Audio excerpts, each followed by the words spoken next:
Welcome back, everybody, to another special episode of Paranormal Primetime. And that's right, we're back for your honorary Trap Thursdays. Thirst, Demon, we got it all. But I am joined by Malachi once again to discuss two more episodes of the greatest paranormal show ever to exist. And that would be Supernatural, of course. How's it And going we're tonight, still Malachi? working on this. We're still working on this thirst trap Thursdays nonsense. But I'm doing pretty Well, good. How are you doing? yeah, well, if you start wearing your damn Hooters outfits, Malachi, then maybe we'll get more of a Thirst Trap Thursday going here. Come on. Well, they're going out of business, so they should be on sale, right? Are they? I haven't heard that. Yeah, I thought they just got bought up by private equity and they're fucking going the way of Toys R Us. Oh, I don't You'll know. have to double check me on that one. I, I haven't. I haven't been to a Hooters in probably 15 years, so I don't know. That's all right. Uh, My mom oh, used they to like it for whatever reason. questions, but they filed bankrupt. They filed for bankruptcy protection in March, apparently, Yeah, okay. and they've closed some locations, but not all. And they say they're going to continue to operate as business as normal, and the ones that are still open. So I think it's some sort of private equity scam where like the private equity company bought the fucking franchise, like the whole fucking deal, and then they'll yeah. sell off the real estate and then rent it back to them and round up as much debt as they can and then sell the sauce in the grocery stores. So look forward to that, people. Unless they sell the waitress with it, what's the fucking point? But uh well, folks, as always, Malachi gets the odd episodes here, so he gets to start us off. Okay, we got season 2, episode 9, Croatoan, and I wanted to point out, I'm pretty sure we did an episode on Roanoke Island.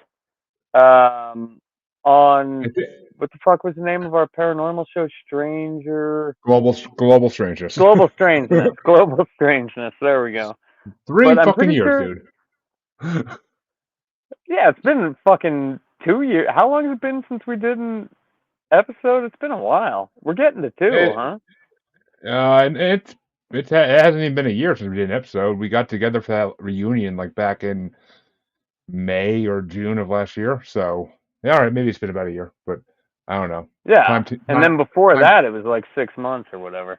Yeah, it's been a while.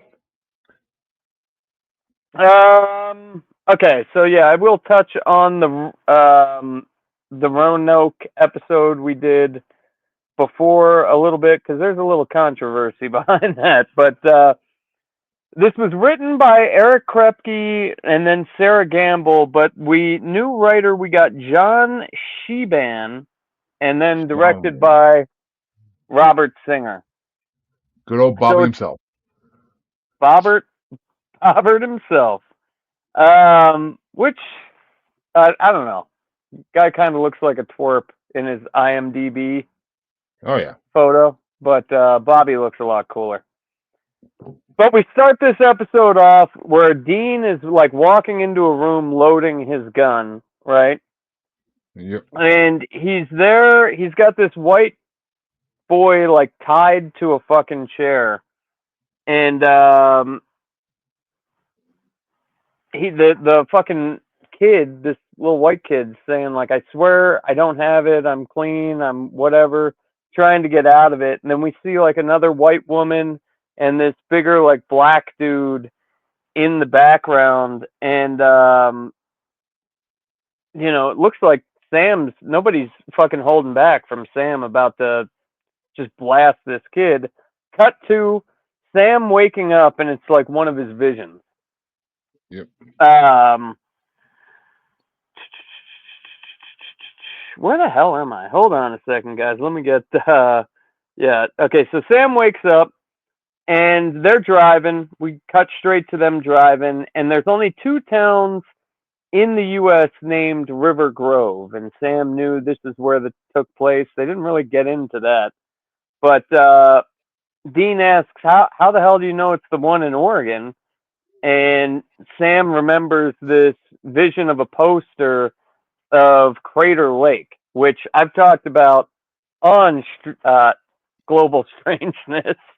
That's the deepest lake in the western half Yep. of America. I want to fish there. Got its own paranormal shit with the old man log floating for like 150 years. If you haven't looked into that shit, look that up. That's pretty cool.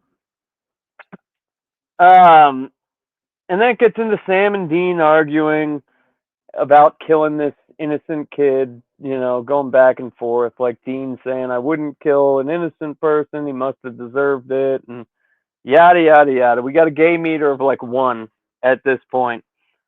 So then they pull up into this badass looking fishing town, and they see the black dude from Sam's vision, who's just like, I don't know what the fuck he's doing with his fishing rod. They're trying to make it look like he's disassembling a gun or something. He's just like fucking with it. And then, so they say they're U.S. Marshals and describe the kid that Sam saw tied to the chair. And they can tell that this guy, Sarge, we know his name's Sarge, knows who this kid is, but doesn't want to tell him. And they're like, he's not in trouble, at least yet. Um, and then they get into this thing for this was kind of a call out to any servicemen out there. But Sarge has a tattoo, which, like, I guess the Marine Corps doesn't even have sergeants, and like the whole fucking military shit they brought into this episode over that tattoo has a fuckload of controversy. I know nothing about the military or tattoos, so I just Yeah. saw Same. that afterwards researching. Same. So Yeah. if that's you, go leave a negative review somewhere on Reddit or something. So they're walking away from this Sarge guy, and Sam spots the name Croatoan like kind of carved into a fucking telephone pole, Hold and he up a sec. brings up. Hold up a sec. Did you catch what names they used for the U.S. Marshals? I did not, Billy Gibbons and Frank Beard, and I have members of no idea. members of Okay, ZZ Top. okay. I'm not a Mike, huge ZZ Top fan, so little funny trivia about ZZ Top. Mike Beard's the drummer, and his last name's Beard, but he's the only one without a beard. okay. There we go. So Yeah, I I always thought, remember ZZ Top was in the fucking King of the Hill episode yep, where Dusty they're Hill. like, yeah, fucking Hank's cousins that he hates.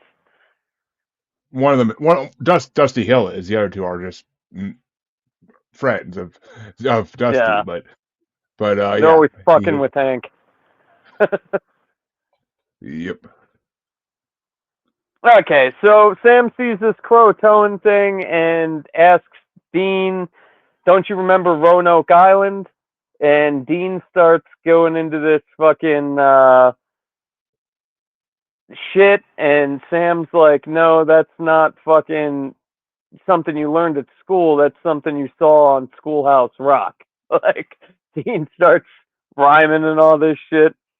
But getting back into the Roanoke Island to listen to our last episode, when I researched that one, that it does not seem like there is any supernatural zombie. Like, they didn't find any bodies. They packed up everything.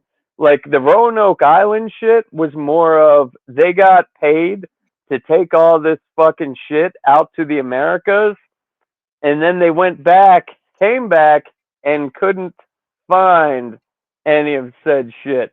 So they're thinking they just took all that shit from Roanoke Island to Florida and fucking came up on a bunch of money. So I don't think there's Uh, anything actually to this Roanoke bullshit. there's there's there's been alien conspiracies. There's been interdimensional, multidimensional conspiracies. People have even hypothesized dogman attacks, but I remember us talking about it, and I kind of think that's where you were going. Like Frogman and invaded them all. I think they Ain't, just took the money and ran.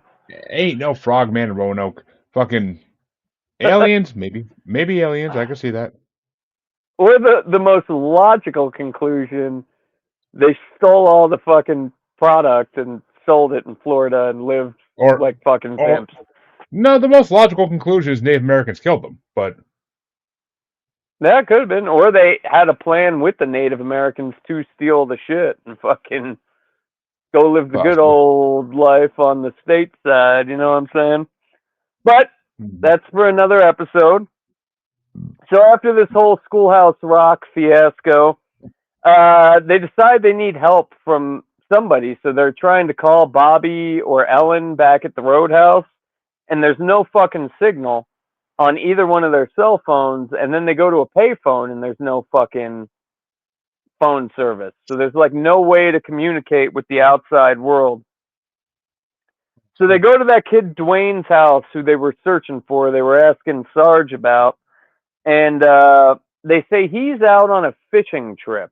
So like he hasn't been here in a while, and the family seems sus as fuck. Like there's this whole thing like, yeah, my mom and dad are in there, and then oh, the mom's gone, and they're like really Stepford wives. They bring it up like the Stepford wives. Mhm. Uh, what fucking trivia, I guess you'd say, for this episode.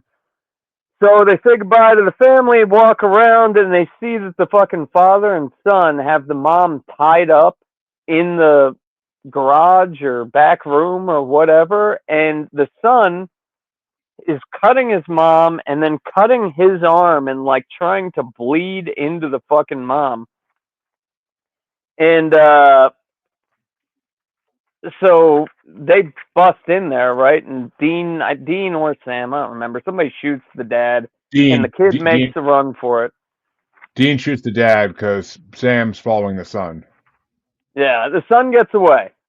The son gets away. So they grab this lady up and they're bringing her to this little podunk hospital, which kind of looks like something you would find next to like a diamond wash and It's a old movie rental place. it's a medical clinic. It's not a hospital. Yeah, it's a very small medical clinic. We're talking like 4 rooms here, conserved like in the space I'm in right now. Medical Well, clinic. and how small a town that is. That's all you fucking need. Eh, maybe. Oh, a gunshot repair happening there. I don't know. But so the mom's freaking out and she's saying to the doctor, 1 minute my husband and son are my husband and son, and the next minute they are they had the devil in them. So like the mom's noticing some shit's weird about this. And then it gets into Sam and Dean arguing over whether or not it's a demon, but they didn't see, like, the kid, instead of running, he would have just fucking smoked out of the kid's mouth. So they don't really know what the fuck's going on at this time. And they're talking to the doctor again. They're trying to make a game plan. The doctor says that the next town is about 40 miles away called Sidewinder. And Which do you know what Sidewinder is? I don't. I didn't get the reference to that. Well, it's your most hated movie of all time. Oh, the It's fucking the Jack Nicholson one. Fuck's it's the that ta- called? it's the town that the Overlook Hotel is in. Okay. Oh, that makes me hate this episode a little bit more. We were gonna do a 4.5, but now we're dropping down to a 3.5. The fuck is the name of that movie? I keep wanting to say Silence of the The Lambs. I Shining. fucking The hate The Shining. Shining. I fucking hate that movie. Furries giving blowjobs after 3 hours of watching nonsense. It's crazy. It's well, it's Stephen King. His perversions are numerous. Well, Stephen King hated that fucking movie too. Okay. Oh, I do too. Cujo But Cujo is a whole nother fucking thing. Like Carrie, just an X-Men. Cujo, it's a fucking dog. Give me a goddamn break, dude. Give me a. I don't care what small podunk town they were in. Every one of these motherfuckers has guns. Cujo was a waste of everyone's time. Okay. So Dean, they're splitting up. Sam's staying there to fucking make sure everybody's safe, and the fucking doctor's like, safe from what? Like, she doesn't know what's going on. Dean's leaving, and he pulls up, and there's just this, like, fucking dead dude, or no, the car in that scene, it's just this bloody fucking mess of a car. And then we switch back to Sam and the doctor, and the doctor says the dead dad was fighting off some sort of virus with this weird chemical that had what looks to be sulfur like in his blood. So the only virus she can see, which they've never actually isolated a virus, but she sees sulfur in his blood. So ringers are going off in Sam's head there. Then Dean, straight up, we cut to Dean pulling up in a roadblock with all the townsfolk there out there with guns. They're telling him it's a quarantine area, get out of the car. Dude's holding on to the car. Dean makes a run for it, falls off, yada, yada, yada. And then the doc asks Bev, the mom, the lady, for a blood sample, and she fucking freaks out, and Sam smacks her over the head. I thought he killed her at first, but he just gives her a good wallop on the old noggin there. And then Dean fucking meets Sarge, and Sarge and him are in this like gun battle. Sarge makes him get out of the fucking car, and they're just in this gun battle, standoff thing, not shooting, just aiming at each other. And then Sarge says, my neighbor, Mr. Rogers, was infected, and I had to put him down. And Dean says, your neighbor was really named Mr. Rogers? That was a cool reference. Yeah, that's funny. For all the 80s kids out there. Then they cut back. Dean and Sarge get back to the doctor. Sam tells Dean about the virus, and they're looking through Dad's journal, and they thought Croatoan was actually the name of a demon that could have also went by Deaver or V-Chef. And this demon was basically like the Lord of Plague and Pestilence. Yep. So I don't think they ever went any further than that in this episode. That was just not in this episode. yeah. But it's out there in the universe for you guys to know about. So Sarge finds Bev, and he says we should kill her. The longer we wait, the fucking stronger these things get. And Bev is like begging Sarge. Bev, the mom, is begging Sarge, like, you know me. You don't know these two. These two are the problem. They're the infected ones, not me. And then Dean just fucking blasts the lady. I thought Sarge might have been a little bit more, but I guess we don't know what Sarge saw. Sarge might have seen quite a few people pull, because he doesn't flip out on fucking Dean just offing his neighbor. And then Sam and Dean go off to make explosives. There's this big talk about we're not getting out of here with just fucking firepower. Everybody has a gun, so Sam and Dean start making explosives. And then Tanner from Sam's vision is let in by Sarge. And Dean, there's a little banter there. As soon as Dean sees this kid run through, he says, that's the guy I'm going to... And Sam agrees. So the doctor gives him a once over after his fishing trip, because he's going with this whole fishing trip story too. But he's bleeding. Like, he cut his leg and he says he tripped, and Dean makes sure we tie him up. And did they bleed on you? He asks. After 3 hours for the blood to turn, the doc says he's fucking fine. And then we go to Sam and Dean arguing, gay meter too, at this point. And I mean, it's all about this, like, you might kill an innocent man. Dean still wants to fucking kill him. Yada yada yada. Dean locks Sam into the door to go kill this kid, even though like the blood should be somewhat clean, right? And then Dean pushes out, and then we're back to Sam and Dean making explosives. I guess they were just talking about it before. Now they're physically making them. And this is where we find out that Dwayne's blood has been cleaned for 4 hours, so he should be way past the fucking time it would take. And then why didn't you do it, Dean? So now we have Sam asking, how come you pushed out, Dean? Gay meter of 3 at this point, back and forth, back and forth. And then this blonde girl, not a doctor. I don't know what she was. What was she? The assist, She was like the nurse. The nurse.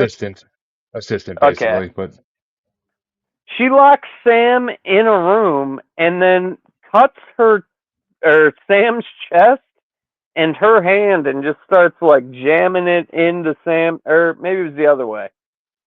no, It was you got one it of right. those ways. Okay, yeah. So they're fucking bleeding all HIV all over the fucking place. Dean shoots her, and then Sarge is just ready to fucking kill Sammy. And Dean gives the other 3 people, after a long ass boring argument, Dean gives the other 3 of them his car and the explosives, and tells the doctor that they're not really marshals, which will be funny later on. But they take the car, right? And then Sam says, give me my gun and leave me. I'm going to just off myself. And Dean refuses to go. Sam says, this is the dumbest thing you've ever done. Where Dean replies, I don't know about that. Remember the bar waitress in Tampa? Yeah, that was We hilarious. might learn about that later. I don't think so, but I could be wrong. You're probably right. Okay. Then it's like straight up gay talking back and forth between Sam and Dean. Dean says he's tired. He doesn't want to leave. Like, if Sam dies, fuck the world. And talks about talking with the dad. So we kind of think we're going to find out, like, does Sam find out about his special little curse he's got going on? Then the doc just comes in and shows there's no one out there. Like, everybody in the town is fucking gone. And then as they walk into the hospital, we see them all kind of appear in the distance. And I thought like shit was going to pop off at that point. Cut to 5 hours in the hospital. Sam's blood's clean. And the Tanner samples are as well. So all the other infected samples are now clean of this sulfur shit. Then we cut to the morning. Everybody's going their separate way. Sam's asking, why was I immune? How did it just stop? And we still, at this end of the episode, we still got a little bit more here. Another cut to Sarge and Dwayne riding in a truck, and Dwayne asks, like, can you pull over to the side? And Dwayne slits Sarge's throat and makes, like, a Meg call in the fucking little goblet there. And he says, no more tests are necessary. The Winchester boy is immune as expected, and nobody's left behind. So they fucked this whole town up. Like, everything, we're not going to get caught. Winchester boys fucking immune to whatever virus shit they were doing. Then we cut to Sam and Dean But what about the drinking. doctor? I didn't The see what happened. doctor's I didn't. she's still alive as far as we know, so the whole town's not cleared out. Well, unless they killed the doctor that we didn't see Off camera, maybe, yeah. But off yeah, camera. I had to point out that error because it's like, wait a minute, like, Yeah, I because don't like know. if the doctor would have went to somebody, and somebody's gonna find this fucking town regardless, right? Like, this looks like prime fucking summer vacay area here. Somebody's finding that fucking town eventually. So I don't know what they did. But then we back to Sam and Dean drinking beer by a beautiful looking lake in the woods of Oregon. I hope I can go there one day. And Sam's asking, like, what were you talking about last night? What the fuck did Dad tell you? And Dean just sort of blows it off and says he wants to go to the Grand Canyon, Tijuana, or bang Lindsay Lohan. So that which, ages which, us. which, yeah, which in 2006, who doesn't want to bang Lindsay Lohan? But uh, I know I did, and I was a fucking senior in high school. But yeah, and she's back to being good looking nowadays. So fuck yeah, I'll still take my chance. But Okay, we got a couple more here. Dean can't tell Sam because he promised his dad, and then they get into another gay shit, and he says, he told me something about you, and then it says, Sam, it ends with Sam saying, Dean, what did he tell you? Cutscene. End. boom. Yeah, I mean, this episode for me, it's a 3 out of 5. It's not that great, honestly. It's kind of boring. Well, I was going to give it a 4.5, but after the Shining reference, I would have given it a 4, but after the Shining reference, I, I'll do 3.5. but no, the only good, to me, the only good thing in the whole episode was the Roanoke reference. Other than that, it's just, meh. Other than that, it's just kind of plain. I think they could have made this episode into a good B movie, so I'm going to rate it a little higher. A Mm, standalone B movie. I'm pretty sure they have, basically. But Yeah. so, well, the end of that episode actually ties right into the beginning of my episode. So, my episode was season 2, episode 10, Hunted, and written by Rael Tucker and directed by Rachel Talale. We have I believe, a female episode here, which kind of makes sense in a way. But, this episode opens up with a, a young man. We later find out his name Scott Carey, sitting in a Dr. George Waxler's office talking about his psychic ability that started about a year ago. He discovered that when he touches something, he can electrocute it if he wants. Dr. Waxler looks down at his notes in disbelief. Scott offers to shake his hand to prove him wrong, but the doctor just asks him another question. We then see Scott walking through a dark parking lot towards his car. 2 subway trains pass by overhead. A dark figure passes by in the shadows. And as Scott unlocks the car, he sees a figure standing behind him in the reflection of the window.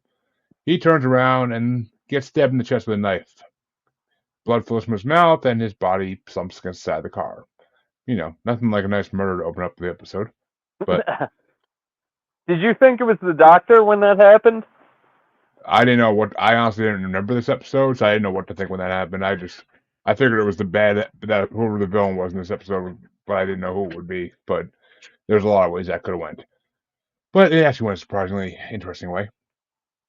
But we cut scene to the lake from the previous episode where Dean tells Sam the secret that John told him before he died. That Dean is to protect his brother and needed to save Sam, but that if he couldn't, Dean has to kill him. Sam gets all pissed off and emotional, as Malachi would say, gay meter level 3-ish. Yeah. And Sam wants to know what the hell that's supposed to mean.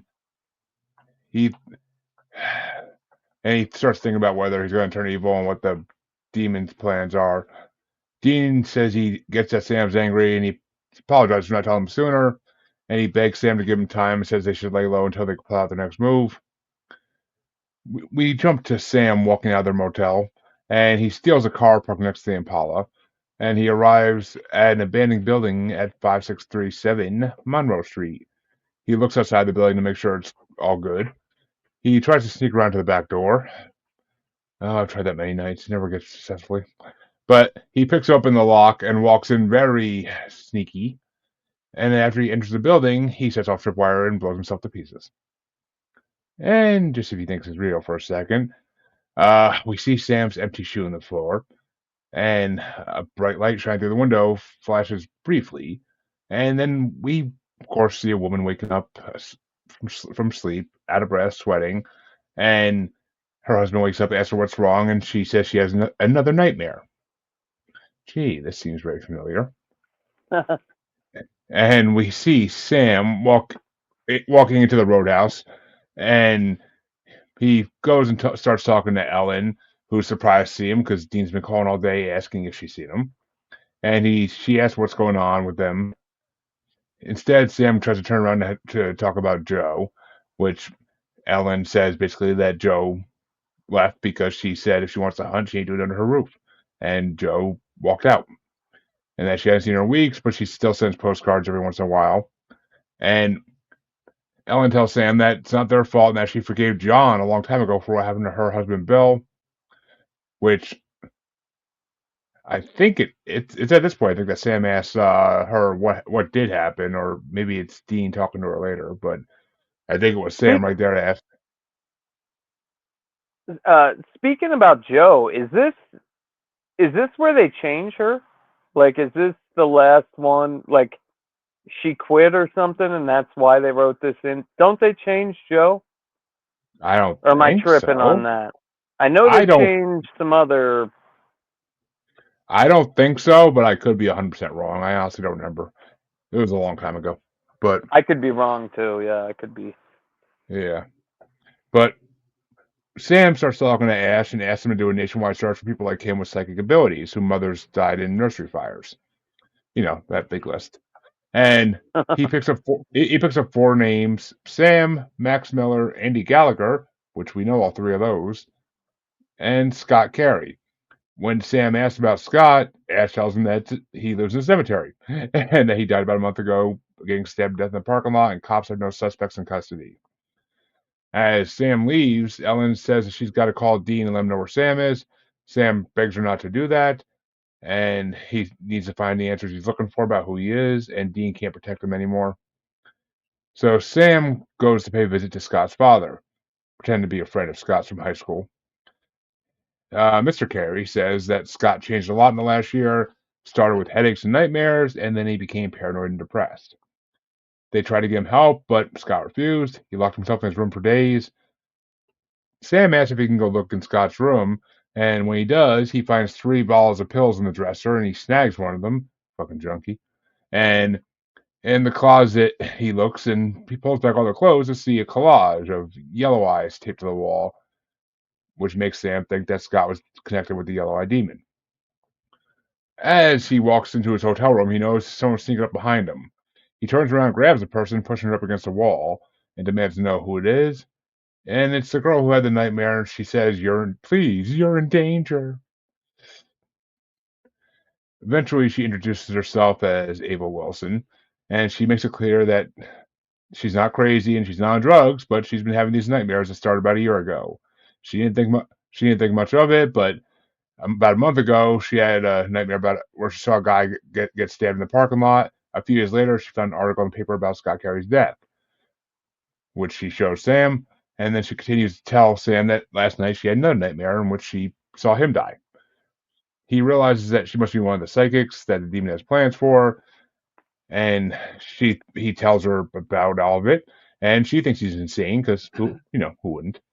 And when he asks about her mom dying in a fire, she says her mom lives in Palm Beach, which like, who just asked that question and expects to get like a logical answer, but which proves to Sam that she doesn't fit the pattern either. Ellen, we flip back to Ellen, and she decides to call Dean to just anyway to tell him where Sam is.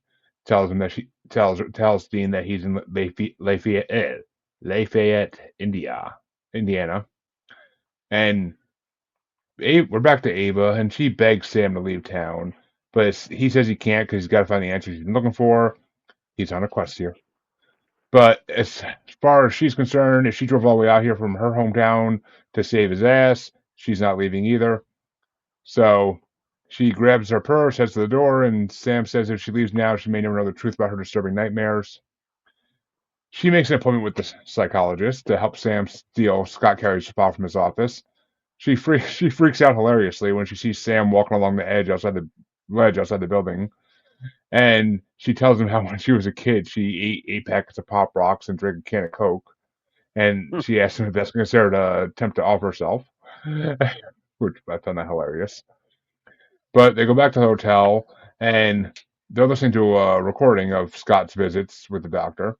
And in the recording, Scott tells him that the Yellow-Eyed Demon has plans for him, that there's a war coming. People like him are going to be soldiers, and everything's about to change. Dean She drives by. she was into it though. Like she was excited after that happened. Oh yeah, who wouldn't be? Who wouldn't be a little excited for that shit?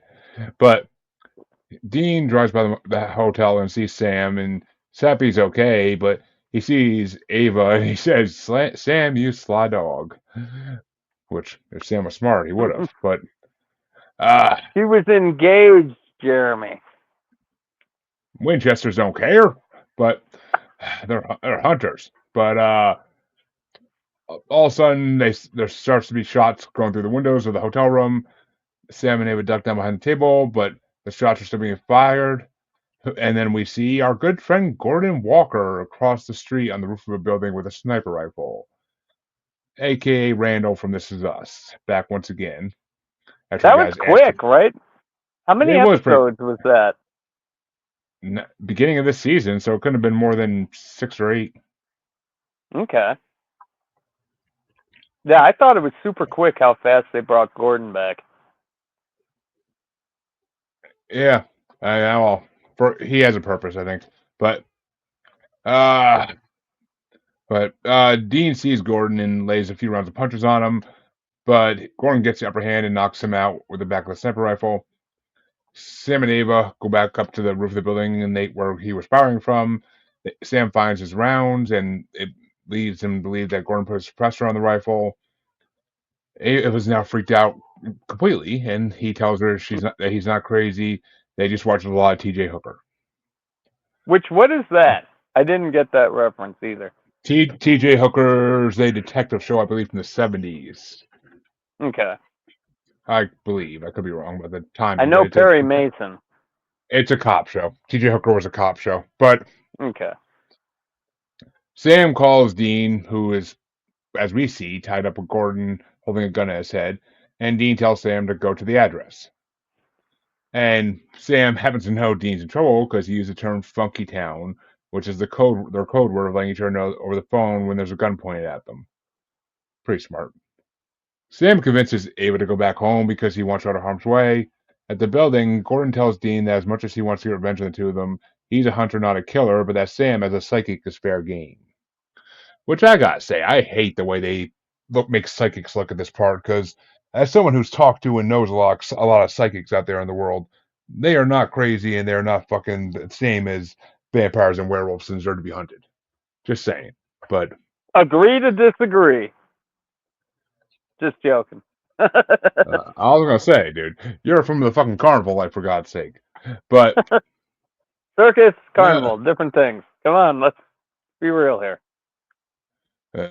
well, Dean's tied up still, and Gordon tells him that when he was in Louisiana performing a demonic exorcism on a teenage girl, getting a low-ranking demon out of her. But in the middle of this exorcism, the demon started muttering about a coming war, that the demon has soldiers fighting in this war, but the soldiers are humans fighting on Hell's side. And these soldiers are going to be the special children with psychic abilities, which the demon has plans for. The demon said that Gordon knew one of them, Sam Winchester, and that Gordon knows all about Sam's visions from his own Roadhouse connections. He states that all these special children are going to be killers, and Gordon sets up two tripwires in the building, which he's planning to use for Sam. But as Gordon predicted, Sam searches the outside of the building and heads around to the back door, walking right into Ava's vision. With Dean gagged and still tied to the chair, Sam picks open the lock on the back door and carefully walks in. The first explosion goes off and breaks part of the wall down, and Dean starts screaming, thinking his brother just died. A few seconds later, the second explosion goes off. Gordon takes a sniper rifle and peeks into the other room to make sure that Sam is dead. He sees Sam chewing the ground and assumes he's dead. Little does he realize Sam's right behind him with a gun of his own, demanding Gordon drop his weapon. And Gordon slowly lays the sniper on the ground, but then turns around and throws a couple punches. There's a whole fight scene here. It's actually pretty decently choreographed. And basically ends up with Sam getting Gordon on the ground, holding the sniper rifle to his head, and Gordon keeps telling him to do it, show your brother the killer you really are, Sammy. Sam wants to, but he stops himself and just knocks him out with the butt of the rifle. And he Sam does unties. make the comment, only Dean can call me Sammy. I think he's no. I think he just says it's Sam. Dun, dun, dun. Okay, yeah. He doesn't go. Only Dean can call me Sammy. But Well, in the fucking Brothers Gay book that comes out later, that's how it went down.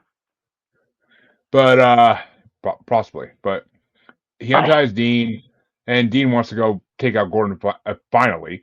But Sam says no. Says Gordon's been taken care of. You fucking idiot. And as they're walking back to the car, Gordon walks out of the building with two guns in hand, firing shots everywhere. He has no aim. It's fucking hilarious and pathetic. Well, it's And like they run. double fisting, dude. Sideways Well, and everything.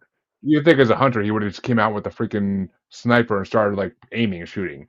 But Yeah. but they run away, ducking from the shots. They go and hide in a ditch behind some tall grass. And as Gordon's walking towards them, 5 police cars show up and order him to drop his weapons. They, the cops, freaking get him get him on his knees, arrest him. They find the weapon compartment in his car, like he's fucked. And Dean says, well, he's taken care of for at least a good 3 to 4 years, providing he doesn't escape. So Dean calls Ellen, pissed off as fuck that she told Gordon about Sam's visions. Ellen says she didn't tell anybody about Sam, and she tries to say like there's roadhouses all over the country full of hunters, and they all are smart and have their own patterns and connections. Like someone else could have figured it out and gotten the information to Gordon. On the road, back on the road, Sam tries to get a hold of Ava to make sure she's all right, but only gets voicemail. And Sam tells him that he wants to keep hunting and that he would like Dean to keep having his back. Dean calls him a bitch. Sam says jerk, and they both smile at each other in a very, very gay way. About a 4 in the gay meter. But Sam has a bad feeling though when he asks Dean to go over to Peoria, Illinois to check on Ava. They go to Ava's house and they find her fiance, Brady, which with a name like that you deserve to die. But they find him dead in the bedroom with bloodstains all over the bed, traces of sulfur on the edge of the window, and to prove that Demon's been there. And at the foot of the bed, they find her engagement ring laying on the floor, which she made a big deal of showing to Sam earlier in the episode. But Did they like? I don't think that girl did it. Right? Were they trying to say that girl did it, or she just like found it and fucking left? I don't know. I think they But kind of left it there to where like we think this girl just changed out of nowhere and became a killer. well, I believe she comes back at some point. But Mm-hmm. uh, but I mean, there's really not much. There's really not much tribute to this. But there is a little bit of foreshadowing when Dean's being held hostage. Gordon asked him if he'd kill a child Hitler, which I don't think even Malachi knows what that's referencing yet, but we'll get there eventually. It'll be years, but we'll get there. Was this X-Files shit? No, it's foreshadowing something in Supernatural, but uh, Oh, it comes way down the road. But I just other than think that, people need to look into the Havara Agreement and the Stern Gang's connections to the Nazi Party. World War II was a fucking complete psyop, dude. They've been fucking all of us for years. don't know, but that's really all I got for this episode. There wasn't much trivia, wasn't much mentions of other shows and shit. It just wasn't it was more of a storyline episode, and they kept it that way. But so there That was a was very good. cool. There was it was really cool when they had White Rabbit in the beginning of it. But oh, and T.J. Hooker came out in the '80s. It was a cop show. So It was a cop. I was wondering if it was like Because I wasn't on the internet. I didn't know if it was like one of the OG YouTube gun shows or something. No, TJ, it's a '80s cop show, but Yeah, TJ that makes Hooker. even less sense how the fuck he would know what all that shit looked Be- like. because TJ Hooker was all about a detective like going through crime scenes. I guess. So, but I mean, for this episode, I would give Hunted probably a 4.5 out of 5, just because Gordon coming back, and I mean, it's a storyline episode, so it was a good time from start to finish with no slow parts really. Yeah, I'd give it a 4. It was good. It was like great storyline. Fucking got it done. Right? Wasn't like the most exciting episode in the world, but it was like solid. And and it was fucking hilarious when Sam puts down his beer at the Roadhouse and like Ash just picks it up and starts drinking it right after he puts it down. Like that gave me a fucking good laugh. But other than that, not much else to say about it. It was just a very straightforward episode. But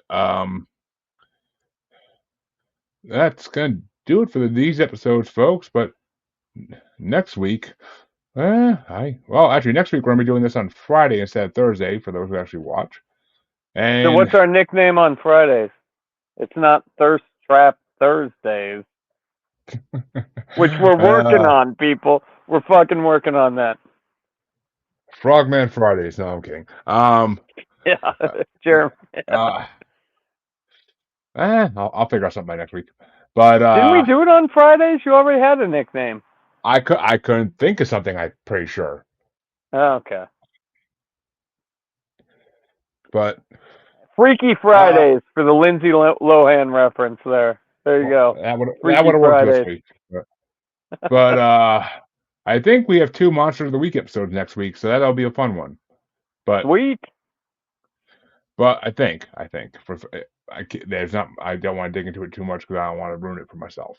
But come back next week, folks, to find out what 2 episodes we're talking about then. And until then, remember, stay thirsty.